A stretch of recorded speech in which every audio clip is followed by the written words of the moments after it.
Ngayong papasok na naman ang summer, tiyak na naghahanap na naman ng marami ng mga outdoor activities. Isa sa mga patok sa marami ang mountain biking. Kaugnay nito, bumida ang higit 1,000 bikers sa isang bike race sa mga kabundukan ng San Mateo, Rizal na itinuturing na mountain biking capital ng bansa. Makiangka sa isang masayang biking adventure ni Benj Bondo. Kung tamang balanse at lakas ng paa ang swak na swak ang mountain biking para sa iyong katawan. Kaya naman ang mga nahuhumaling sa ganitong gawain, kahit sa matatarik, makikitid at mapuputik na daan, game na game pa rin. At dito sa San Mateo, Rizal, matatagpuan ang perfect haven para sa mga bikers na like ang kakaibang adventure, ang kabundukang biyaya ng kalikasan. Kaugnay nito, ginanap ang isang mountain bike race sa naturang bayan na pinamagatang Trail 1000. Higit sa 1,000 bikers ang nakilahok sa kompetisyon kung saan tinahak nila ang 25-kilometer course na sumubok sa kanilang kakayahan. Bahagi lamang ang naturang aktibidad ng mga sports and fitness activities na advokasya para sa kalusugan ng mga mamamayan. We want our customers to be healthy and we want them to provide them events that provide excitement around being healthy.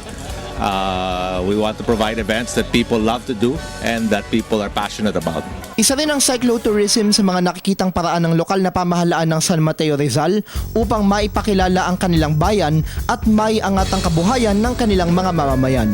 We call it cyclotourism.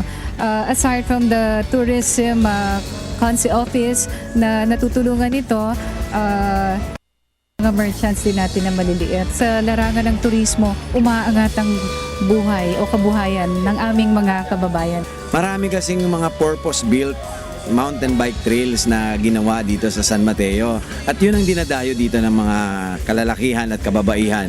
In fact, may mga bisita rin tayong mga foreigners at sa pagkakausap ko sa kanila, napakaganda pakinggan. Sinasabi nila na world class ang ating mga bike trails dito. Isa lamang ang naturang mountain bike race sa mga programa ng Bayan ng San Mateo sa pakikipagtulungan sa pribadong sektor na naglalayong isulong ang cyclotourism sa bansa.